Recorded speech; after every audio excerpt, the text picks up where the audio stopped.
Hunter Biden sat for an interview, and that boy's got a potty mouth. But he also hinted that maybe, just maybe, he might run for president. I'm not kidding. Hunter Biden has sat for an interview, and you got to see the excerpts that have already been put out there and pushed on social media. We've got them for you. And as you watch this, I want you to bear in mind, this man right here was one of President Joe Biden's closest advisors in the final year of his presidency. This is the man who had the president's ear. Take it away, Hunter.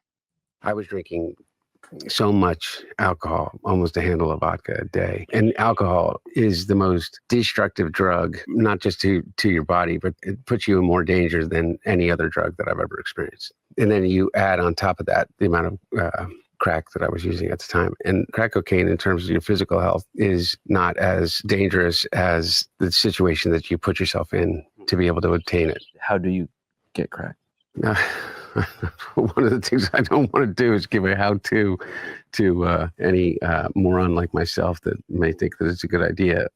But crack cocaine is a, I am fully aware when I'm talking about it in relationship to my own experience with it. It is still a shocking thing for most people, because we have been fed this perception of crack cocaine. It's more than just a drug. It's more than, like, if you say meth or if you say heroin or if you say cocaine. It comes with a whole bunch of different baggage. And because of that, places that you can go get it are some of the most dangerous places in whatever location you happen to be in. And it's everywhere. Mainly for that reason, I learned how to make my own.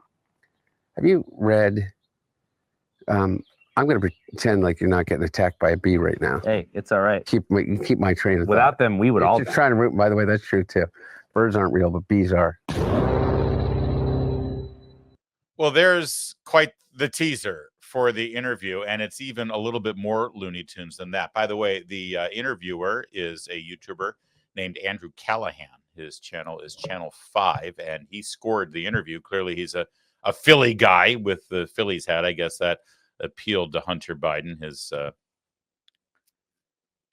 love of the Philadelphia sports teams. And I just a hunch, when you're interviewing a person who has a known decades-long addiction problem and also, by the way, was convicted of felony gun charges, you might not want to freak him out by doing this inexplicably all of a sudden. Let the bee sting you, because this guy, he's a little on edge. He's a little nuts. He could be high right now and trigger happy. The hell is this? Okay. Also, I'll be honest. If I were interviewing Hunter, I don't think I'd be wise enough to ask the question, how do you buy crack? But it's a great question, and you got quite an answer. He ended up making it himself. I'm pretty sure that's a felony too. Good thing he got pardoned for any crime for an entire decade of his life by Daddy. Then Hunter was asked about the current political scene right now, the disaster of the border crisis under his dad, the president, and Donald Trump's effective ability to shut down the border and deport criminals who are in this country. I know you'll be shocked at this, but Hunter actually thinks his dad did a great job. For someone, am I going to be like all these Democrats say, you have to talk about and realize that people are really upset about illegal immigration. Fuck you. How do you think your hotel room gets cleaned? How do you think you got food on your fucking table? Who do you think washes your dishes? Who do you think does your fucking garden? Who do you think is here by the fucking sheer fucking just grit and will that they figured out a way to get here because they thought that they could give themselves and their family a better chance. And he's somehow convinced all of us that these people are the fucking criminals? For someone, am I going to be like all these... Okay, we're going to watch that again. That's why I queued it up one more time. But he seems pretty stable, doesn't he? He seems totally even keel now. I'm glad that his abusive, volatile behavior is behind him. I want to remind you that Joe Biden, President of the United States, consistently told anyone who asked that this man right here is the smartest man he's ever met. And did I mention he was one of Joe Biden's most valuable, trusted advisors in the final year of his presidency? Okay, just wanted to make sure that I reiterated that. Let's watch this again. This is brilliant. And by the way, frankly, I got to give Hunter Biden some credit here. He is, in fact, saying out loud what most Democrats believe, but they just don't have the balls to say it. And by the way, if anyone's perused the pictures and videos that are on Hunter Biden's laptop, you know for sure he does, in fact, have balls. All right. I've seen more than enough of Hunter Biden. Trust me. Here we go. One more time. Let's watch this together. Democrats say you have to talk about and realize that people are really upset about illegal immigration. Fuck you. How do you think your hotel room gets cleaned? So this is the Democrats' message. Understand something. When he says you, he's not talking about other Democrat politicians or people in the media who say you have to understand that people are upset about illegal immigration. No, he's saying you to you, the people who are upset about illegal immigration. That's his response to you. You're upset about illegal immigration? You, he says. Because who do you think cleans your table? I mean, listen, I hope you enjoy the slave labor. You should thank me for bringing in the slave labor, says Hunter Biden, speaking on behalf of the Biden administration and Democrats writ large. Anybody who thinks that the 4 years of open borders and the chaos on our southern border, and by the way, in your neighborhoods, because all of those illegal immigrants were flown to major cities around the country. We know where the largest number of people who watch this show are. And guess what? You're in blue cities that are inundated right now with illegal aliens and crime that those illegal aliens brought. And it was on purpose. He's saying right now, you should thank them for it. He's proud of it. It wasn't chaos. It was planned. This is what they wanted. At least he's saying it. And you're complaining about it. He says, you is what he says. Because you know why we opened the border? You know why we got that chaos? Because we wanted cheap slave labor so you could have your hotel rooms cleaned and your tables cleared. How do you think you got food on your fucking table? Who do you think washes your dishes? Who do you think does your fucking garden? Who do you think is here by the fucking sheer fucking just grit and will that they figured out a way to get here because they thought that they could give themselves and their family a better chance? Now, with all due respect to Andrew Callahan, who scored this interview, and good for you for getting that get. But, you know, once you get the get, you actually have to be prepared to ask questions and maybe follow up and challenge the person you're interviewing. See, I would lean forward and say, hold on a minute. Didn't Venezuela empty their prisons? And didn't the Biden administration actually send jets down there to fly those gang members into this country? Known terrorists, known MS-13 members, known Tren de Aragua members. They didn't come here by sheer will and grit to have a better life. They were exported by countries who didn't want these murderers in their prisons anymore. Don't gaslight me. Don't make me feel guilty. Don't make me think like they're better Americans because they went through such ordeals to come here. And I'm an ingrate because I happen to accidentally win life's lottery by being born in this country. I'm sorry, if I may speak like Hunter for a moment. Me? No, pal. You. I'm so sick of this gaslighting from Democrats. But again, I'm glad that Hunter at least says it out loud. And then he did a deep dive on the immigration issue. And during this explanation of what he thinks Democrats really should do and say about immigration and about what we really need to do in this country with regard to immigration, he reveals a little something. It sounds like, and you listen with me, but it sounds like Hunter Biden has thought about running for president. Just watch. He's somehow convinced all of us that these people are the fucking criminals. White men in America are 45 more times likely to commit a fucking violent crime than an immigrant. And the media says, well, you got David Axelrod and, Rahm fucking Emanuel. So fucking smart, Rahm Emanuel. And so we got to understand that these people are really mad. And we got to appeal to these white voters. Rahm, the only people that fucking appealed to those fucking white voters was Joe Biden, 81 years old. And he got 81 million votes. And he did not because he appeased their fucking Trumpian sense, but because he challenged it. And he said, you can be an 81-year-old Catholic from fucking Scranton that doesn't understand it, but still has empathy for transgender people and immigrants. And nobody said, oh, Joe Biden's going to turn us into a socialist state, no matter how much they said it. But these guys think that we need to run away from all values in order for us to lead. I say, fuck you. How are we getting those people back from fucking El Salvador? Because I'll tell you what, if I became president in 2 years from now, or 4 years from now, or 3 years from now, I would pick up the phone and call the fucking president of El Salvador and say, you either fucking send them back or I'm going to fucking invade. It's a fucking crime what they're doing. He's a fucking dictator thug. Bukele or Trump? Both. There you go. I know it's really cutting edge there for a Democrat to mouth off, throw a bunch of F words around and call Trump a dictator. But you may have missed it, but he started speculating what he would do if he were president, right? I became president in 2 years from now, or 4 years from now, or 3 years from now, I would pick up the... He's never been good at math, I guess, except when he's counting the money that gets put into his bank account from foreign countries for being the son of the vice president or president of the United States. Are you kidding me? So he's given it some thought. I don't know what I would do if I were president. And I'm sorry, what's the sane, rational? You know, everybody says that Trump is chaotic and Trump's, you know, making enemies overseas and Trump's erratic and we can't have that if you're president of the United States. And frankly, I kind of like the chaos sometimes when it comes to our enemies abroad. But I'm sorry, what is the Biden approach with El Salvador? Finally, under a stable leadership in President Bukele, how's Hunter gotten to handle it if he were president? Phone and call the fucking president of El Salvador and say, you either fucking send them back or I'm going to fucking invade. So let me get this straight.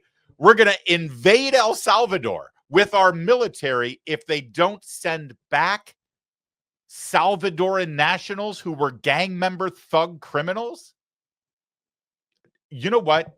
I want every Democrat to take a lesson from Hunter Biden here. Do it. Do what he says. This is your Gavin. You want to be a tough guy? They're all trying to be the alpha. They're all trying to grow a beard. Hey, Pete Buttigieg, this is the secret. I know how much you love Joe Biden. I know how much you all revere Hunter. You know, if Hunter did anything wrong, it's just that he loved his dad too much, right? I mean, who among us? Follow Hunter's advice here. Oh, by the way, speaking of all those Democrats, the smart guys like George Clooney and James Carville and David Axelrod and all of the podcasters who were sort of dissecting the presidential election from last year and determining that Biden shouldn't have ever run. Well, he had a thing or two to say about them. Let me just say this. Hunter Biden, he's burning the whole house down right now, and we're here for it. Opinions, but Fuck him. Fuck him and everybody around him. I don't have to be fucking nice. Number one, I agree with Quentin Tarantino. Fucking George Clooney is not a fucking actor. He is a fucking, I don't know what he is. He's a brand. And by the way, and God bless him. You know what? He supposedly treats his friends really well. You know what I mean? Hold on. Can we just pause for a second there? It's like George Clooney's name gets brought up because remember, George Clooney wrote the New York Times op-ed saying, you know, the Joe Biden I saw is feeble and has lost it and should bow out of the race. And that became the first domino to fall in, by the way, today's the day, 1 year anniversary from when Joe Biden announced that he was leaving the campaign. That was 1 year ago today. So it's timely that we get this clip. So George Clooney's name is brought up and Hunter Biden is like, George Clooney, him. And then, 30 seconds later, and God bless him, by the way, he treats his friends nice. Good for him. This guy seems totally stable. Really, again, all the erratic, chaotic behavior from Hunter Biden and the drug use and crack cocaine and powder cocaine and all the drinking, clearly behind him. Now he's stable. See, whenever Joe Biden would say that he loves his son so much and he's proud of him and he thinks that his son is the smartest man he ever met, this is the stable, sober Hunter Biden Joe was talking about. This is the guy that Joe would hang out with and say, yeah, this is the smartest guy I've ever met. This guy, the guy you're seeing right now. Or hear me out, Hunter's stoned again. Could be. Just saying. I mean, this isn't normal behavior, what we're witnessing here. But back to George Clooney. How do you feel about George Clooney again? Fuck him and everybody around him.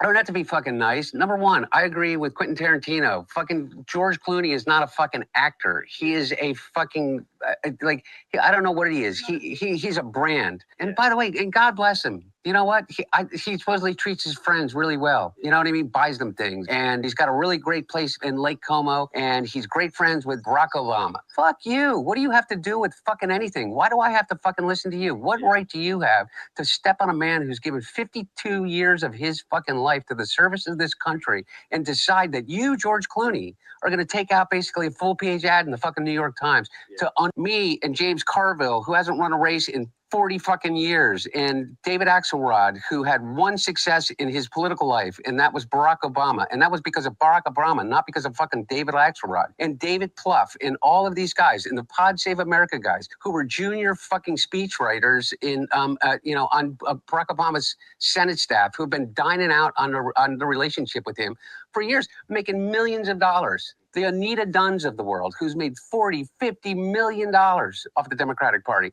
They're all going to insert their judgment over a man who has figured out, unlike anybody else, how to get elected to the United States Senate over 7 times, how to pass more legislation than any president in history, how to have a better midterm election than anybody in history, and how to garner more votes than any president that has ever run. And they're going to replace their judgment for his. Not to mention, who's Jake Tapper's audience? Jake Tapper, my mom or something. I don't know. well, I don't know. Yeah. For real though, I don't even think it's your mom anymore. No. By the numbers, what influence does Jake Tapper have over anything? He has the smallest audience on cable news, and beyond that, I think that the book is right now on Amazon that he put out. I mean, his ratings just went to shit after he put the book out. You know, they did a 2-week infomercial for it. I mean, it was such a money grab, such a disservice to everybody that he serves with. That the jerk. Can I just say, But Fuck him. Okay. Fuck him. All right. Fuck him and All right. everybody around. God, why won't it stop?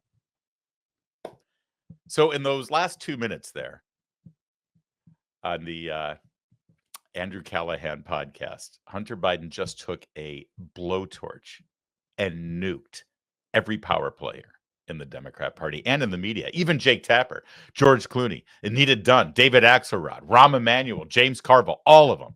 He just destroyed them all. And I might play that 2 minutes on a loop as I'm going to sleep at night in, the little ear pod in my ear, just so I can like drift off into a peaceful sleep. Because I'm here for it. That's fantastic. Also, by the way, he's toast, right? I mean, he's wasted. Am I the only one? That's not normal behavior. No normal human being behaves that way. He's got to be on something. And I pray for him because obviously we've seen his destructive behavior when he's not sober and straight, and that's not good. But I'm trying to turn over a new leaf here. I'm trying to be as positive as possible and say something nice. I don't want to just rip people to shreds if I disagree with them and I think they're bad people, which I do think Hunter is a bad person. So let me just leave it at this. What can I say? You know what? In all honesty, I have 2 sons and I have 2 daughters. I got 4 kids altogether. And whatever craziness as a dad I've been with, and I've been a crazy dad. I have. Imagine me as your dad. And I've got a public profile in my life. I'm in the media, and I sometimes do stupid things and say stupid things, and that's why you keep coming back for more. Let me just say, whatever hell I put them through over the course of my lifetime, when I'm in my 80s, like Joe Biden is, and if someone's attacking me and coming after me and trying to, I wish my children are as loyal as Hunter is here in going after my critics and defending their dad. That there is something kind of heartening and sweet about that, isn't there? That Hunter, after all of this, still loves his dad, still defends his dad, and still is willing to destroy everybody who attacks his dad, no matter what. That's admirable. I only hope that when he wakes up from his bender, he remembers any of